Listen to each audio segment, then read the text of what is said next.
Welcome to episode 290 of In Touch with iOS, the show that talks about iPhone, iPad, Apple Watch, Apple TV, and related technologies. I'm your host, Dave Ginsburg, and I've got Mr. Mike Potter back on the show. How you doing, Mike? Great to have you. I'm doing great. Thanks, Dave. I'm always thrilled to be on In Touch with iOS. And I am as well to have you here. I'm always thrilled to have Ben Roethig here as well. How you doing, Ben? I'm good. I'm always glad to be here. Yes. And we're glad to be here because there's an insane amount of news to talk about this week and a lot of stories.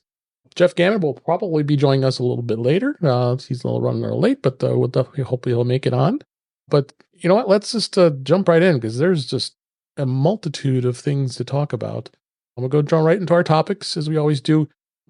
We're going to start off with beta, and I wasn't going to be talking about beta here, but of course Apple had to release beta the same day we are recording this, and 17.4 was released this morning, and I think the biggest thing that's standing out is the fact that it's going to have, there isn't really a lot of detail as of yet of what's there, but I think a lot of it's going to be the compliance that the March 6th deadline to introduce apps that can sideload with the European Union in order to comply with their Digital Markets Act. That's going to be being enforced here very soon. And iOS 17.4 is going to support that in the EU. As far as I know, it's not going to be in the United States.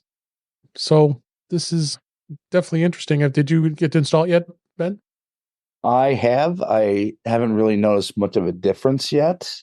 But then again, I haven't had much of a chance. Yeah, we just barely got it. Yeah, it just came out, and then there's just so much to unpack. Yep. One thing I've noticed was the fact that there's some new emojis. That's always exciting, right? Mm-hmm. The shaking head, lime, phoenix, and brown mushroom. Those are some important ones we need to have. And a broken link. Mushroom. Yeah, and a broken link, huh? So we've got that, as well as the big thing in the room here is the fact that Apple is now going to be allowing other things. One thing of note here in 17.4 is it's now going to allow non-WebKit engines in the EU, offering more options for changing the default browser. With this update, Apple's going to make sweeping changes to iOS in order to comply with this Digital Markets Act in the EU, and opening up the browser engine and giving users more choice over what apps and services they can use that's default on their devices. I find this to be extremely interesting because Apple has had such a stranglehold on which you can get a browser, but you always had to use the WebKit engine from Safari. So that wasn't allowed, but now it seems like it's going to be. Ben, what do you think? Do you think this is something that would potentially get into the United States at some point? I mean, it's got to be inevitable. Personally, I agree with what Jason Snell wrote on his Mastodon. Mm-hmm. By doing it the way that it's doing, Apple put pretty much a big target on its back for every government agency and antitrust agency on the planet. It's at this point, the DMA going worldwide is inevitable. And personally, I think the way there's a little bit of chippiness in the way things were kind of written on this. I think that could come back to bite Apple. Yeah, that is a possibility for sure. Mike, any thoughts on this with the browser? I mean, you being a big Mac guy, the browser has always been a very important on the Mac side of things, but on iOS side of things, it always was locked down to that specific WebKit and not have the browser of your choice. Right. Do you think Apple's going to have to get the browser by choice? I do. Yeah. I'm sorry, Dave. I didn't mean to talk over you there. No, I do use my browser of choice. I use Firefox on the iPhone. Me too. And I love it. And I was super excited about non-WebKit engines coming to iOS. Until I saw your headline here, I was not aware that it was limited to the EU. And that is incredibly disappointing to me because the browsing experience on iOS is subpar at best. I'm continually experiencing crashes, websites bringing my device down to a crawl. I would so love to be able to use a non-WebKit engine on my phone. So Yeah, gosh, I sure hope it comes to the US. I sure hope it goes worldwide. The third-party app stores, great. I love that too. I would love to see that here in the US. In fact, I was wondering how I could fool Apple into thinking my phone was in the EU so I could get that update. But that said, I was much more interested in the non-WebKit engines and very disappointed to see that it's not coming here. Yeah. Yeah. I think the one benefit there for consumers right now, if you hit some kind of website irregularity in Safari, well, that's going to be the case in every single browser. Exactly. Yep. And that not only applies to the iPhone, that also applies to the iPad. Yeah. Yep. Absolutely. Right. Yeah. So I'm going to be curious to see how this goes, because people in the US are going to be wanting to be interested in doing this, specifically that. But also side loading. I mean, that's a huge thing right now. And I'll definitely say that there was an article here today from Mac. What was it? Mac Stories that you shared, Ben. Why don't you kind of start off with that? What they said on that site as far as what's Apple's intentions are. Well, Apple's intentions right now are to put so many disclaimers and rules up there that you don't use side-loaded apps. But things kind of get complicated here. And there's going to be new usage fees for side-loaded apps. There aren't going to be side-loaded, or there's also going to be alternative app stores. Epic has already announced that the Epic Game Store is coming to iOS in the EU. Those don't have fees.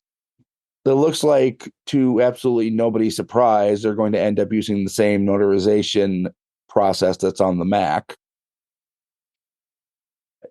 Pretty much everything will have to be completely, well, there's going to be new sandboxing requests for there. There's also going to be a requirement of like a million euro line of credit. Yeah, I mean, that seems like a lot. Yeah, you're right. Yeah, so this has been a big topic for the last year or two of having side loading, and we all thought at first this is unheard of.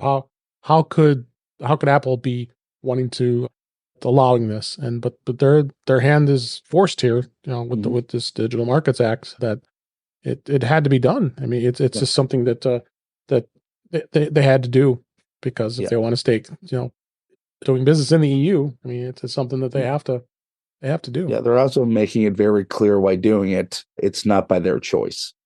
Right. Apple is being told, kicking and screaming into complying with this. They're doing the absolute least they can do to make sure that they adhere to the bare minimum rule of the law, while at the same time iterating, reiterating, and reiterating over and over and over again that our poor little iPhones here in the US are going to melt into a pile of aluminum goo if we should ever dare think that we should have side loading on our iPhones. Heaven forbid we should be able to load somebody else's app on our phone, our phone. Sorry. I've said time and time again, look, allow side loading and put every warning in the world up in front of me saying, look, if you do this, I'll even go so far as to say, if you do this, we'll void your warranty. Cool. Give me that option, though. Give me the option as the consumer. Give me the choice to decide if I want to allow side loading or not, and throw every warning in the world up. But let me do it without having to jailbreak it. Yeah. So I just got the updated article, not even 20 minutes ago here, just to kind of give some of the little more details of what's going to be included in iOS 17.4 beta, all the changes. Again, we talked about the EU changes, the alternate app store, and there's going to be a new app store terms. App developers are going to have to use the new system. They'll need to pay a standard fee of 50.50 euros per user per year, with the first million installs offered for free. Apple distributing through alternate app stores will have no commission. That's interesting. And Apple distributed through the App Store will pay at a reduced 17% commission or 10% for those in the small business program or the user subscriptions older than a year. So they're reducing the numbers here. I mean, what was that? That was 30% before. And now the number, if the developer chooses to be as part of the Apple App Store, not outside of its sideloading, they'll pay a reduced fee. So why would they want to do this if they can sideload? Is going to be my question.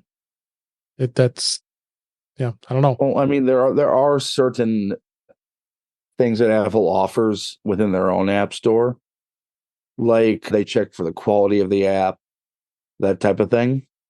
Right. Well, yeah.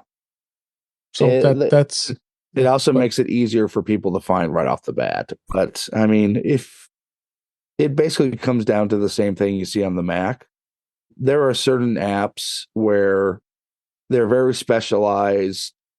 People who use them are going to know how to look for them. So it does not make any economic sense for them to be in the Apple App Store. Yep. The other thing is alternate payment options. Apple's going to also is going to be allowing apps to use alternate payment options in their apps. And there is no longer a requirement to use an in-app purchase. Developers who distribute apps through the App Store and use an alternate payment option will see a 3% discount in their App Store fees. And the developers who distribute it through alternate apps and also use an alternate payment option will pay Apple no fees beyond the set 0.50 euro fees per user.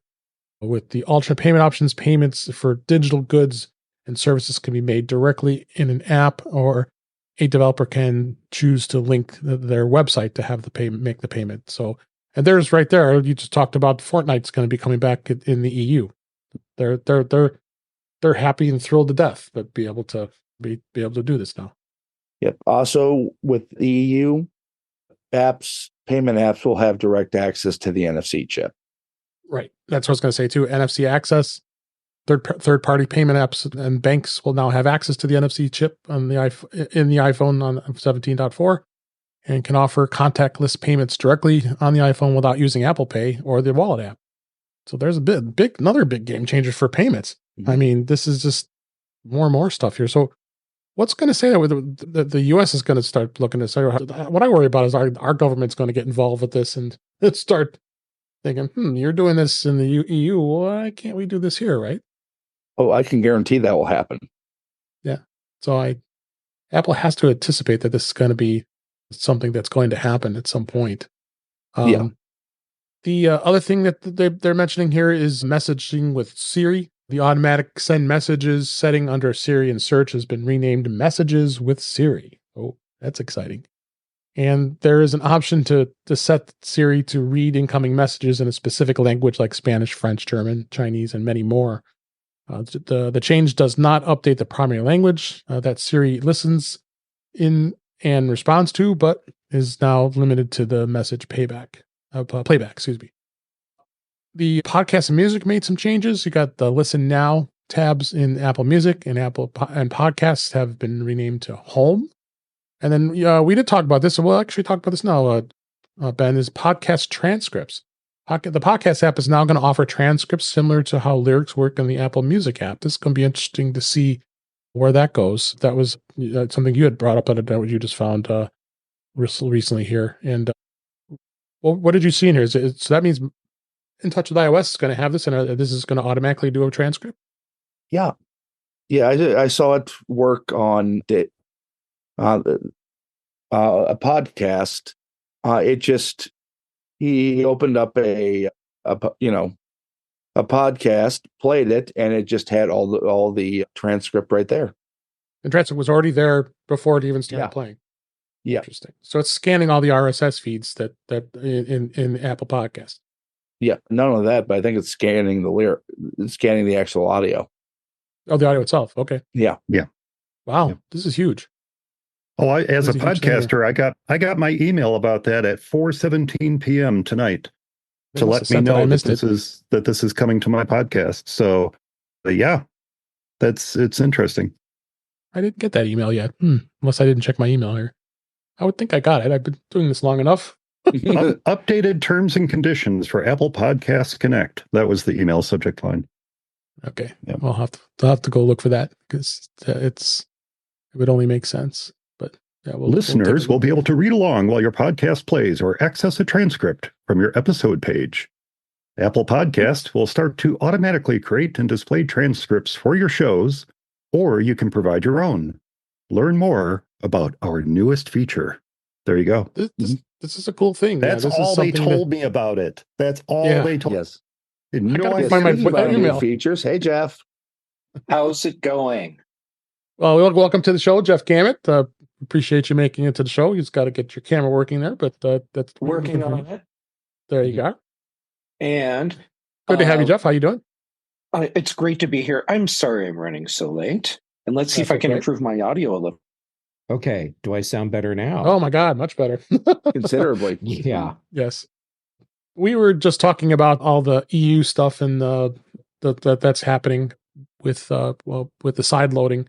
I don't know if you've had any chance to take a look at that. I don't want to rehash what we just talked about, but did you have any views?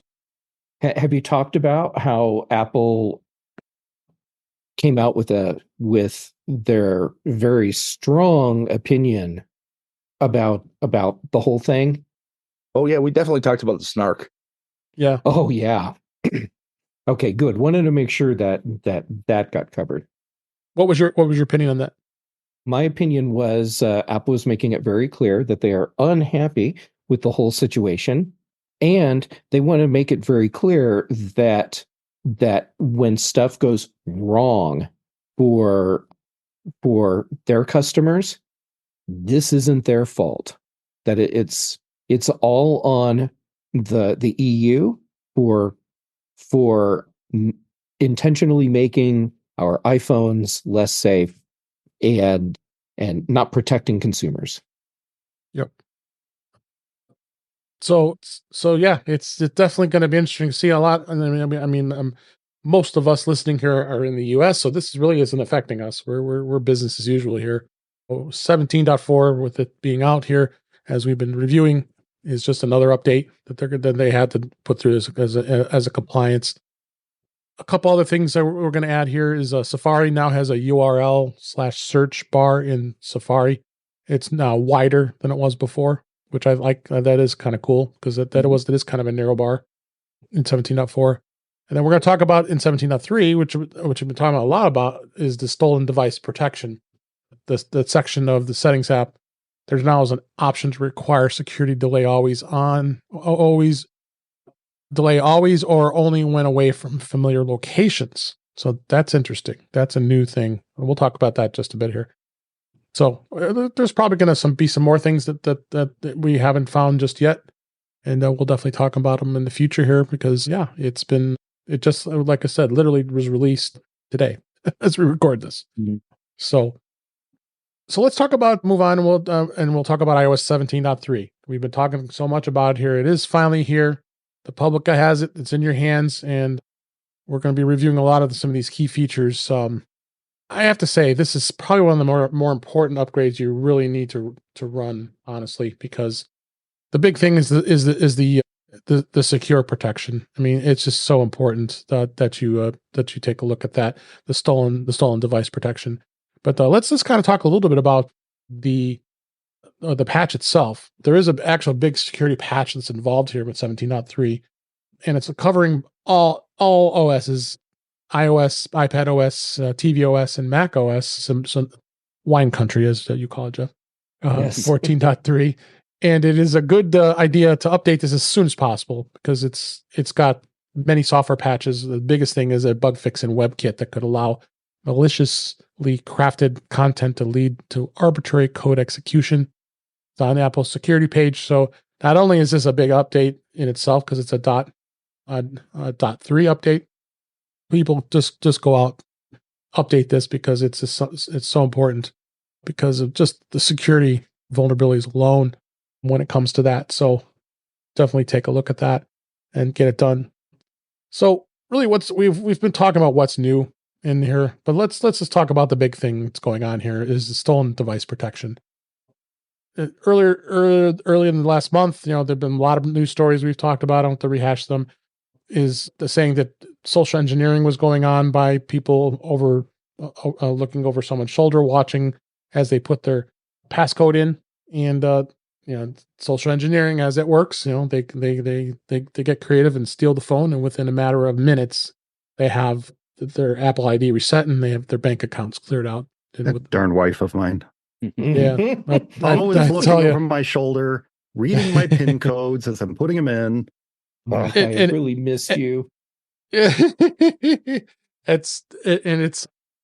obvious that this is happening in public places like bars and people that are malicious, and we've seen the news stories. I don't have to repeat what we talked about in the past here. So this is so important that we have this. And what's unfortunate is that Apple is when you install 17.3, it's off by default. You have to go and turn it on. So really what you have to do is go in there and enable it. The simple play to do it is you go into the settings app, tap Face ID and passcode, bury it in there. Okay. And then toggle on the stolen device protection. It's about midway down the page. And it'll read the prompts and tell you what there's there. And what it's going to do is going to not allow things to be changed. And this is what happens. So you have to have biometric authentication, whether it be Face ID or Touch ID. Using the passwords or passkeys won't be able to be used or changed. You won't be able to apply for a new Apple card or get access to the virtual card, and many other things of security. You can't reset your you can't set your Apple ID's password, and it's going to put a prompt on the screen saying security delay in progress or security delay required to change password. So they really, really locked this down, and I think this is probably one of the more important things they did. Jeff, what do you think? I'm assuming you've already installed 17.3 and you've turned it on. And it's an awesome feature. I wish we would have had it earlier, but I'm glad we have it now. My complaint is that even though it's incredibly easy to turn on and works just transparently, yep. Why did they bury this under the Face ID and passcode? Like I didn't know where to look at first because I hadn't been reading. Either. I had to look it up. Yeah. I went to privacy and security because that made sense. And it wasn't there. So then I thought, okay, well, let me go into my iCloud settings. Nope, it's not there. And then I finally succumbed and did a Google search and figured it out. But right. Yeah. But I'm glad that it's there. I'm glad that now I know how to do it. So I can tell all my family and friends, just go here and tap this thing and you're just safer. Yep. Mike, did you update yet or are you still waiting? Oh, I updated. No, I updated pretty much right away. I always, if it's not beta, I always, right, or beta, for our UK listeners. Beta or beta. Yeah. I will update so that I can kind of run through it and make sure everything's running okay and all that before I tell my wife and daughter to update. But yeah, I did it. I did not turn that on. It's a great feature, and I think it's fantastic for a good majority of the users to turn on. I'm not sure that I'm ready to turn that on myself after reading stories that it does not necessarily recognize that you're home or that you're at work or that you're in a place where you won't have to go through the extra hoops and steps to get to the features that you might want to get to. To Jeff's point, yeah, Apple's mission, Jeff, if you haven't noticed with the latest updates to macOS and iOS, is to make sure that settings is as confusing as possible. Oh, I think the right people. Yeah, they're what they're ultimately doing here is steering us towards the future, which is a completely Siri-driven version of settings, so that we have to search to find how to set up a printer on our Macs. That's really the ultimate goal. You forgot to mention that. Yeah, and okay, Mike, here's the scenario that I'm picturing now. Hey, S lady, help me set up my new printer. Okay, playing ambient outdoor sounds for you. Yes. Yeah. Also, we don't think you should do that.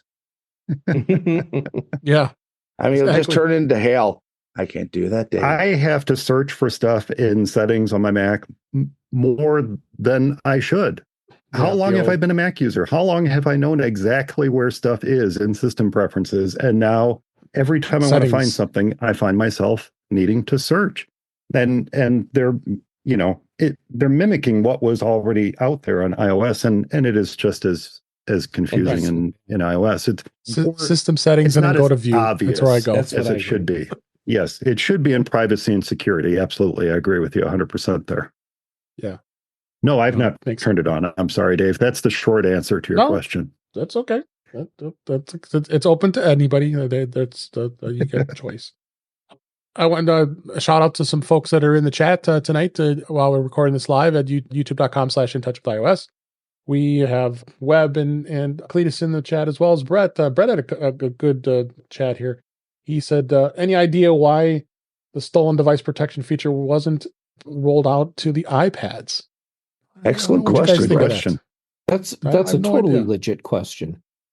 I mean, the iPad could be stolen just as easily. It's not going to be as easy as just grabbing it and without people seeing it. I mean, it's a little bigger device than an iPhone is. It's in the same feature set as calculator. Mm-hmm. That's right. You still waiting for a calculator on the iPad. Yeah, that's right. Yeah.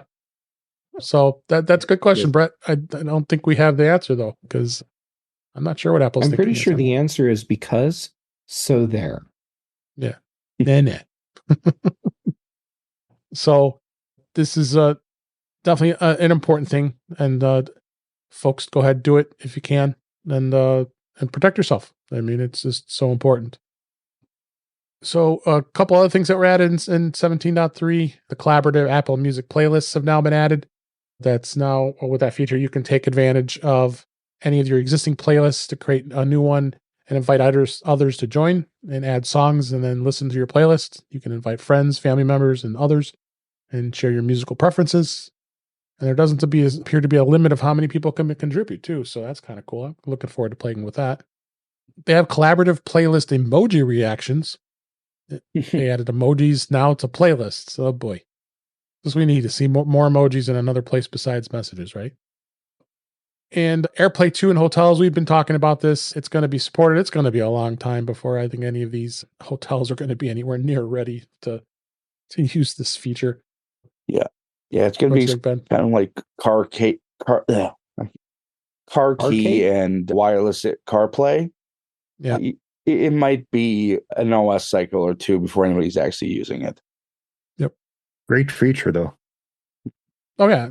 Because, we talked about last week with Chuck Joyner about he was in his hotel room and there is a dangling HDMI cable from the back of his TV in his hotel room and he goes to plug in and it doesn't work. Oh, yeah. Yeah, no, I've taken to traveling with a spare HDMI cable and all the adapters I might need. And I'm not shy about unplugging their little cable boxes and all that stuff. If I know it's a working HDMI port, I'll unplug their stuff and plug my stuff into it. Yeah. Same. So I think most of us have done that. Crash detection, did they further optimize the crash detection feature? It's available in the iPhone 14 and 15 models. They've been continually tweaking the crash detection to prevent it from activating during activities that cause movement, such as similar to a car crash. But plenty of times even on my Apple Watch, I've just got mad about something. I went and pounded on my hand, and then there it is. Are you okay? Did you fall? So that's good to see that they're improving upon its accuracy. How tempted were you to tap yes, Dave? Not at all. The big takeaway I'm getting from this is don't piss off Dave. Yeah, no. Yeah. Yeah, right. TV show and movie wish lists with 17.2 and iPadOS 17.2. Apple stopped allowing TV shows and movies to be purchased with the iTunes Store app. And the iTunes Store's wish lists were unfortunately casualty of this transition. Users were even more upset about how they carefully curated wish lists that they had put together to access the information again in iOS 17.3 and iPad 17.3. Apple has added now a new go-to wish list option, so you now can copy down the movie and TV shows and watch lists. How nice of you, Apple. So we've got some pretty good stuff that's been added, and I think that's a lot of good things. We'll talk about Jeff's favorite thing, HomePod. I don't think anything really happened. It's still buggy. It's still not working right. It is, however. I like your report on this. It is executing shortcut commands more reliably than prior to 17.3. That's good. They don't really specify what's included, so it's just basically an update, as we all know, and it's pretty general with HomePod OS. tvOS with Apple TV. Again, there's really never anything too overly exciting in tvOS. They don't really do much as far as mostly just bug fixes, and then there really isn't much else that they do on tvOS. And then watchOS 10.3. Oh, you can get excited. There's a new watch face. Yay! And it's a Unity Bloom watch face that celebrates Black History Month. But that's okay. That's nice that they're supporting that. But just as it always is, unspecified improvements and bug fixes. So we got all the updates across all of the Apple devices. That also includes Mac OS Sonoma 14.3 that was released as well. That has the collaborative music playlist that they put into Mac, and a number of other things that was in here as well. Are you running Sonoma now, Mike? I think you're muted, Mike. Yep, he's muted. Yes, I am. Now I'm unmuted. I don't even know what I was saying. Yes, all the Macs I have are on 14.3 now. Yeah, I just did the last one this afternoon.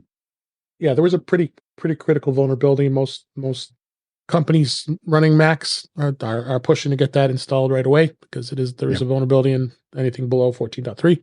So go out and take care of your Macs as well. It's always our exciting times, Jeff. You and I think all of us here like to do our OS updates and have them all at once and just have fun installing them. I know we're all geeks and like to do that, but that's us. But that's why we do these things here. So you don't have to. As you don't have to. That is correct. So it looks like we're going to continue on with beta, and we're going to see where things go here and how things go. So let's jump into some of the news stories that I found here. Jeff, you're going to really like this one. Apple Music Classic. It's now available on the CarPlay. Oh wait, they removed it. Mm-hmm. And it never actually worked. It never actually worked, but it did show up for a brief moment. Apple Music Classical was updated today with what appears to be a CarPlay support, but then it was quickly reversed in a follow-up update. So you went to 1.2 right off the bat. You got overwritten to 1.2.1.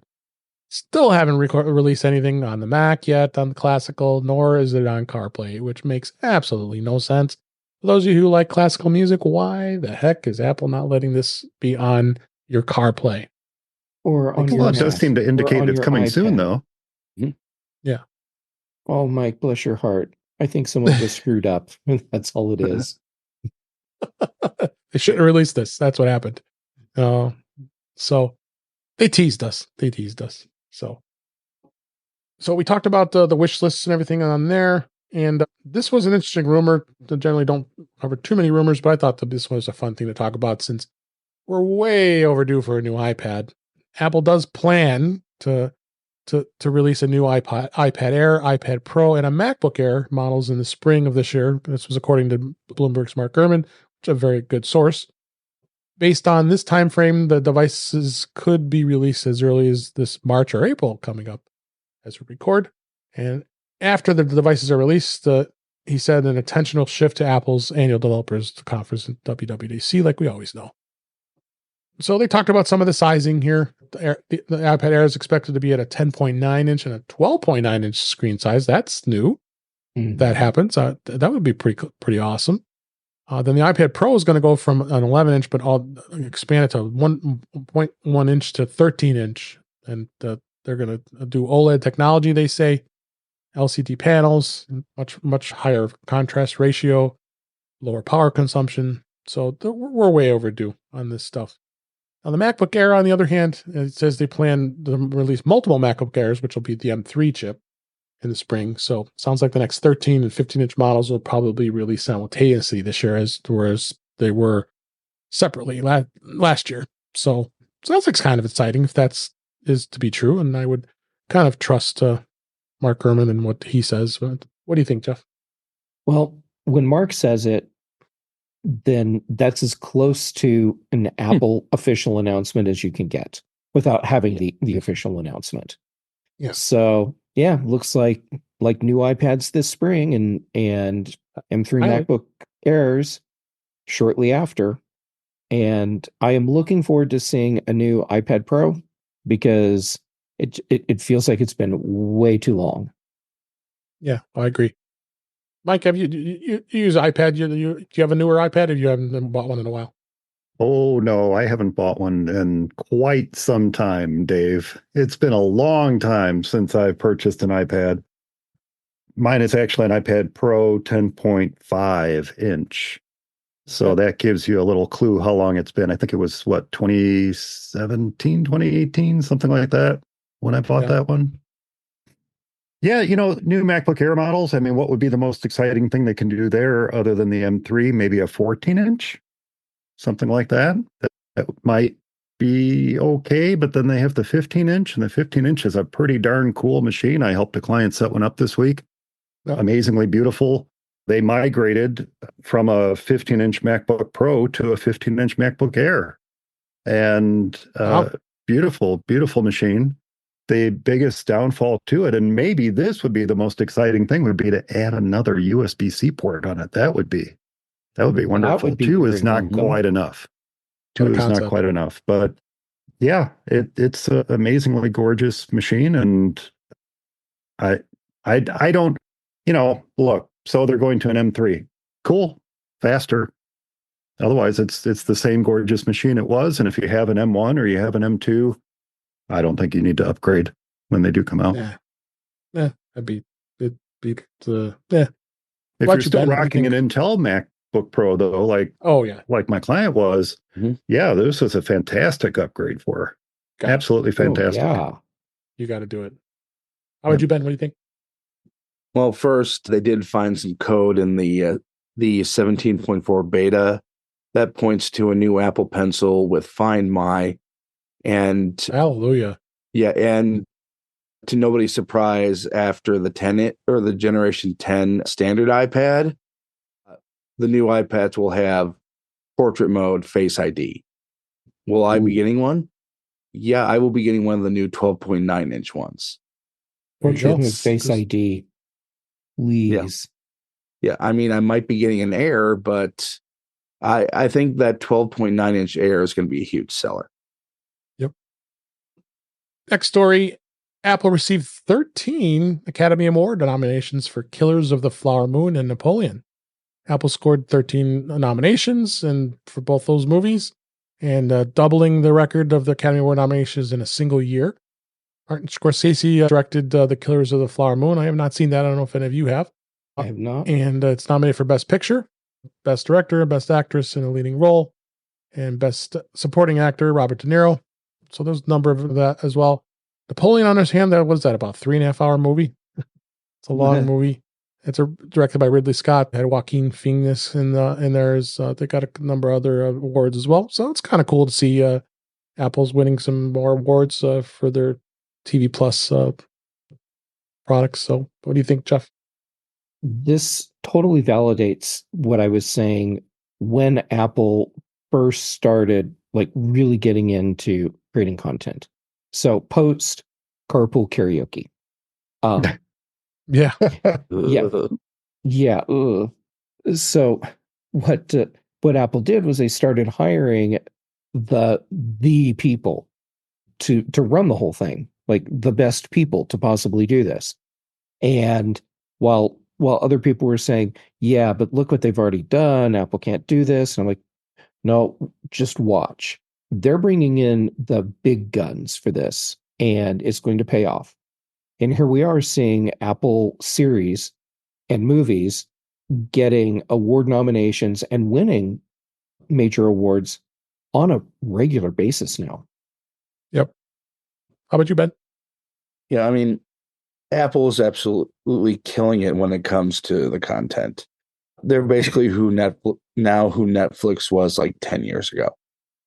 Yeah. But with even better content. Much better content. Yeah. Monarch. Yep. Any thoughts on this, Monarch you actually was amazing. Yeah. You actually saw more Godzilla in that show than you did the 2016 Godzilla movie. Yeah. Or no, 2014. Apple is putting out some of the most consistently high quality content of any streaming service out there. I don't think twice about trying a new show on Apple TV Plus because I know it's going to be good. Yeah. Lessons in Chemistry was amazing. Yeah, I can't wait for Masters of the Air tomorrow.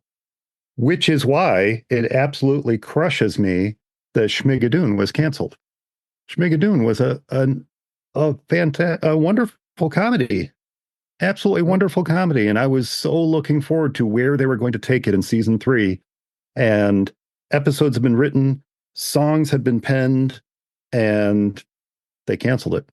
Not because it wasn't critically acclaimed, but because they didn't get the viewership. So yes, as wonderful as it is that Apple is putting out this great content, they're starting to behave more and more like an actual TV network. And if they don't see those numbers, you're gone, which is a shame because there's a lot of great shows on there that are just not seeing new seasons simply because they're not hitting those numbers, as good as those shows might be. Yeah, hopefully Apple doesn't follow Netflix's lead because Netflix's MO is you run 2 seasons, but then viewership starts to drop off in the 3rd season. So just cancel everything after the 2nd season and just do stuff where you have the first 2 seasons where you have lots of viewers and then dump it and move on. Mm-hmm. Yep. Speaking of Netflix, they have decided to drop that basic ads free tier, forcing users to now choose a more profitable tier. The endless pursuit of satisfaction of shareholders have led Netflix to delete its cheapest ad-free tier, leaving users to choose between spending more money or more time with ads. That Netflix stopped letting new users sign up for the basic ads free tier in summer 2023, and just before the ad tier launched, they now left existing customers alone at the time, but that will change in 2024. They made this announcement during their earnings call. So yeah, looks like Netflix continues to make changes. But meanwhile, they had over 12 million subscribers that were added just because of all the password sharing, canceling debacle. Right, Jeff? Yeah. It's like Netflix is begging us to not use their service. Yeah. I mean, if I didn't have T-Mobile, I would not have Netflix. Yeah. Yep. Well, and I'm waiting for Netflix to do something that screws with my plan. Actually, I should double check that my level plan doesn't get screwed with, because if it does, then maybe I'm done with Netflix. You a subscriber to Netflix, Mike? Me? Yeah, absolutely. And when I saw the story in your news listing, I tried pulling up the app to see what level service I have. And it's just it is ad free, but it's the standard HD service. We don't subscribe to the 4K service. So I don't know if that's going to be affected or not. That'll be interesting to see. But I think, to Jeff's point, what's interesting is that the shows we are watching on Netflix, he mentioned this a moment ago, are the shows that were current and hot 10 years ago. I mean, we just started and are in the 2nd, or I think we might have started the 3rd season of Orange is the New Black. We hadn't watched it before. Fantastic show. Absolutely fantastic show. And the other shows that we're watching are equally as old. I guess we're watching Netflix Classic when it comes right down to it. So we're catching up on that. But all of the streaming services, I don't think it's just Netflix, Jeff. I think all of the streaming services are just daring us to cancel. Yeah, They're Disney. Look, I'm one of the biggest Disney fans I know around here, but I canceled Disney Plus. They raised the price too much, and I said, I don't watch enough. It's not worth it. So I canceled it. And I think more and more users are starting to do that service hopping. hop to a new service, binge watch everything you can, cancel, hop to the next service, binge watch everything you can, rinse and repeat. And I think that's part of the reason for the price hikes. They don't have that consistent viewership that they used to have. Certainly costs of production are going up. I mean, there's all kinds of things contributing to the cost, but it's hitting us in the wallet. And I think consumers are finally starting to realize that, hey, maybe I'm actually paying more for this than I was for cable and satellite. For some people, the answer is yes, they actually are paying more. It absolutely is yes. Yeah. So I think the one that I'm going to consistently keep is Hulu. But, these days, look, Amazon just added ads to their service. Right, to Prime. Thank goodness we didn't watch that much on Amazon Prime. I mean, I get it for the shipping. That's why I get Amazon Prime. But, there's still Good Omens is a great show. And we binged watched Good Omens just so we could watch that second season before the commercials kicked in. So now we're done. Now we're caught up on Amazon Prime. We don't have to watch it anymore. But I think that's what we're going to see happening. Is just more and more people service hopping, and I don't know if that means services are going to start disappearing. If more and more services are going to merge, who knows what's going to happen? Eventually, they'll become a new cable company with all the services merged together into one. I don't know. Oh, it's like you're reading my mind, Mike. Yeah, I think we're going to eventually see something like an Apple bundle. Yeah, sounds like I think I saw Disney Plus being added to another bundle. Yeah. Couple more people in the chat here. Hey, Guy, Cyril's in the chat. How you doing, Guy? They're talking a little bit about the movies that are on Apple TV Plus, and yes, he liked Reacher. Reacher is great, and Brett said that Disney Plus is a required service to keep peace in the house when my niece visits. That's fair. That is fair. That is fair. So yeah, it's definitely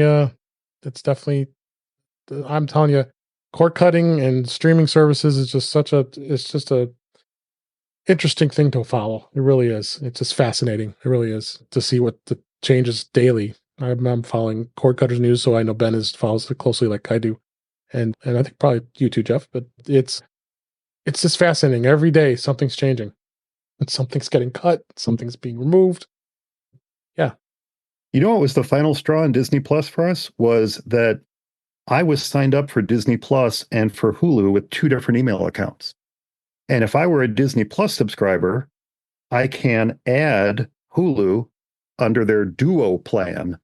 And it was like $2 extra per month. Yeah. That was it to go with their Duo plan.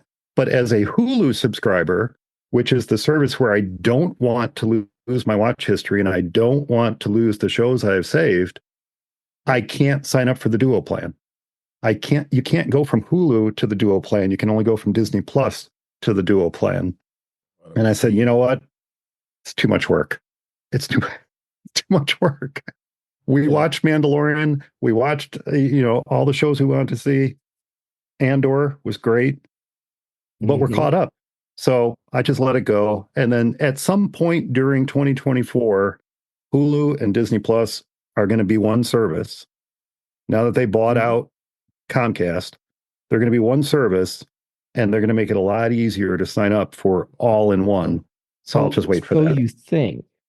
Yeah. No, the way it's surprising how difficult Disney makes it to do stuff with their subscriptions.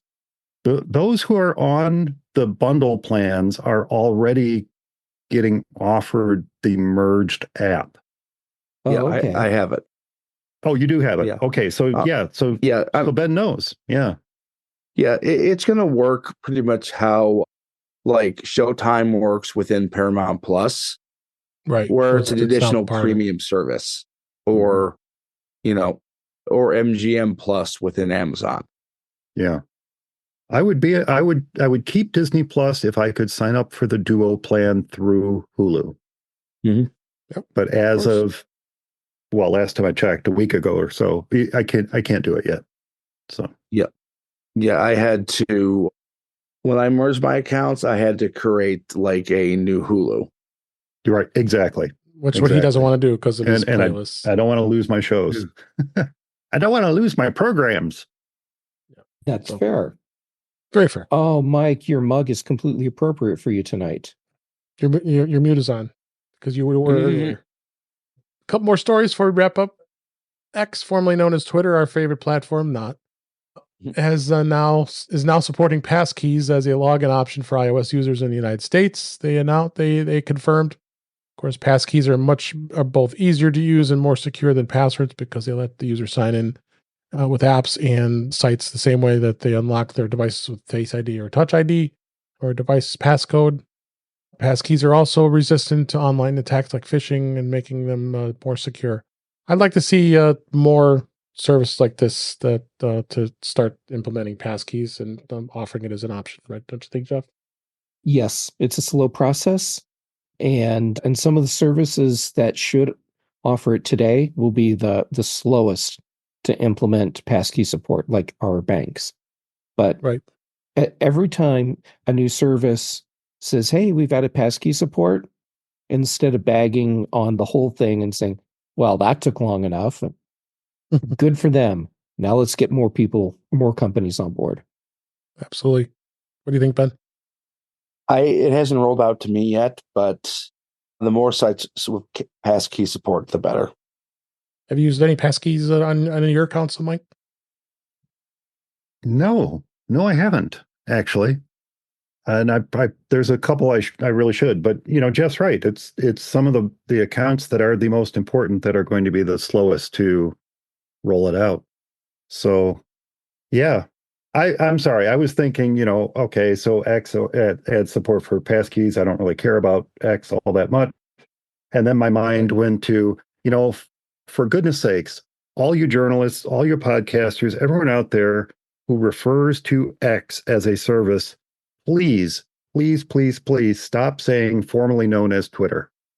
They're the ones who changed their name. It's not our responsibility to tell people that X used to be Twitter. Yeah. Stop telling people. If people don't know what it is, maybe they'll stop using it and it'll go away. Yeah. Well, how nice would that be? Sorry. Wishful thinking. But you're right. You are right. Stop saying formal. Yeah. Couple more stories here. They did release another firmware upgrade to AirPods Pro, the first generation, brings it up to 6.0. Again, you never know what the heck they did. They made an update to the AirPods Pro 2 in December, and not sure what it is, and you'll just have to find out when it updates. It's just going to make sure that it has the most up-to-date firmware. It'll automatically do it for you so you don't think about it. So more of a PSA. And then finally, I want to talk a little bit about this here. This is Apple's now going to be allowing game streaming apps on the App Store worldwide. And this was announced today as we record this. Apple has announced today that they now allow streaming game apps on the App Store worldwide in response to feedback from developers. This paves the way for services like Xbox Cloud Gaming, NVIDIA GeForce Now to be available as standalone iPhone and iPad apps, whereas they were previously only accessible via the web. These cloud gaming apps will now allow iPhone and iPad users to stream games from their servers, and their entire selection of games available right from within a single app. This is great news. I think this is a great news. Meanwhile, Microsoft laid off 1,900 employees in the Xbox division. So, what do you think, Jeff? I'm sure developer feedback played a role in this. However, Apple didn't do this for developers. They did this so that they can control how this was going to happen. And having a government entity impose this on them under whatever structure that entity feels is appropriate, like what the EU is doing with the App Store, Apple gets to control the process here. So this is a preemptive strike, and Apple is once again controlling the narrative. Yep. What do you think, Mike? Well, I don't disagree. I think that's a good point. It's not something that occurred to me. I'm actually kind of surprised that it didn't already exist. But Yeah, I guess Apple it was didn't now that blocking I think it. about it. Yeah. Yeah, it's just like emulation apps.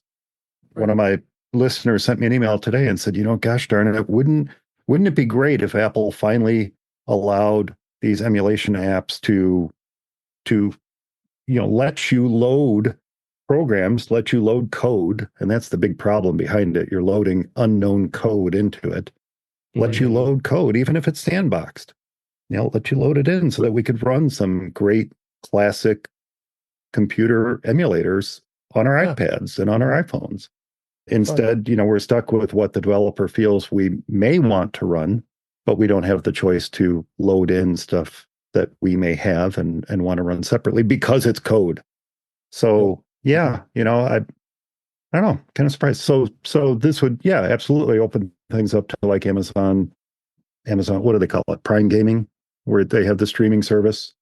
Steam could be a potential streamer in there. You mentioned the Microsoft Xbox. That would be great to see in there. This could be NVIDIA service.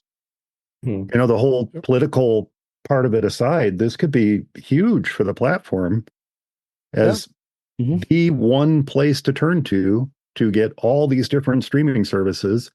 Oh, and all these other great games that are native to iOS and iPadOS all in one place. That could be fantastic for them. For sure. And you had the final word. I mean, right now as far as games go, the streaming war or the platform wars are are winding down.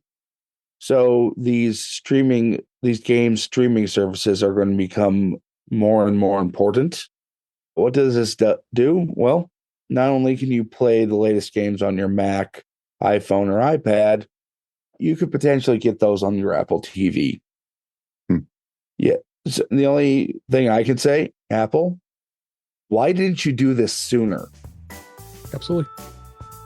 With that, let's bring this show to a close. We had a lot of great content, a lot of great conversations. I'm so glad Jeff was able to make it tonight. And let's go ahead and wrap up for this week.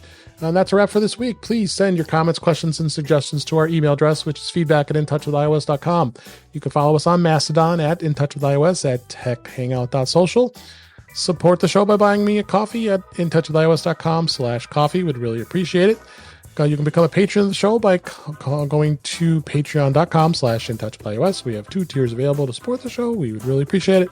Make sure you like, share, and subscribe like many others in the chat this week. Thank you, Guy and Webb and Brett and Cletus. So I appreciate you all being in the chat this week.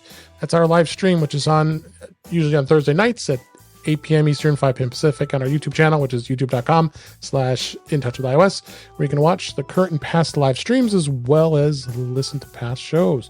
Visit In Touch with iOS magazine on Flipboard, where many of the topics we discuss are flipped into that magazine. Link is in our show notes. You can subscribe to our show in your favorite podcatcher, including Pocket Casts, Overcast, Apple Podcasts, and many others. But better yet, go to our website, intouchwithios.com, where all the links to all the ways to listen to us are on our website. I am Dave Ginsburg, and you can find me on Mastodon at DaveG65 at mastodon.cloud. And Mike Potter, thank you so much for being here this week. Is there a possibility we might even know a little bit about Mac stock? I could tease that, or not yet? But where can people find you? Yeah. I cannot yet, as much as it's eating me up inside to not say what I know so far. I have to sign this little thing called a contract to confirm, and I need them to send it to me. So no, I cannot share any information yet. But as soon as I have something to share, I'll happily come back on the show again and share it with you all. In the meantime, forward to whatever that announcement is, whatever that announcement might be, it is very likely going to be, I'll just say mid-July. All right, mid-July. Seems like a given. Block out the entire center portion of July, and you'll be safe. How about that? Is this the 10th year now? Where's the 9th? It is the 10th year, but the 8th Mac stock. Thank you, COVID. Yeah. So this would have been our 10th year. It would have been 10th anniversary. But it's still the 10th anniversary. Yeah. 10th anniversary. You still had 10 years ago. You had your Here's the great part about that. We can celebrate the 10th anniversary for 3 years. This is true. Yeah. Yes. Yeah. I like this plan. 10th anniversary, and then, we work ourselves up to Mac Stock 10.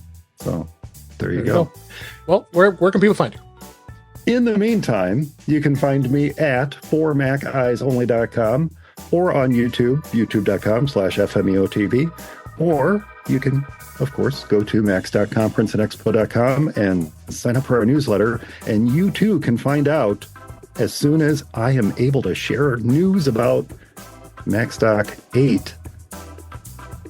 And it's going to be within a week. Nice. You can sign up for the newsletter, and you'll be one of the first to find out everything you need to know about MacStock 8. But you can also find me on Mastodon, tooting.ninja/@ for Mac Guys Only, or tooting.ninja/@ MacStockExpo. Thank you, Dave. Thank you, Mike.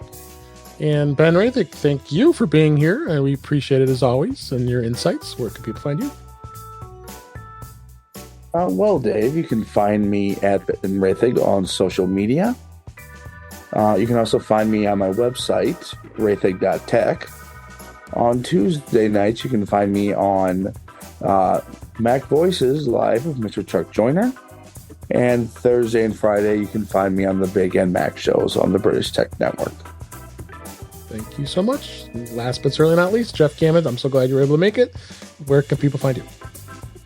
Well, thank you for letting me join in, even though I was a little bit late.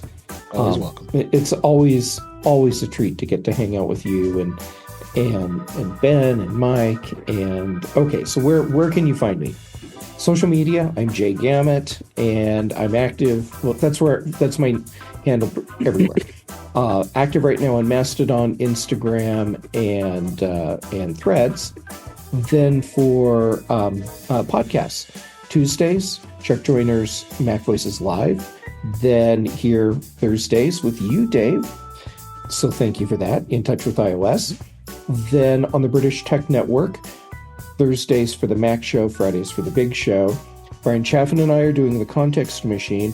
Also this week, Charlotte Henry had me on the Edition to talk about Vision Pro, and that was a lot of fun. Nice. Check that out.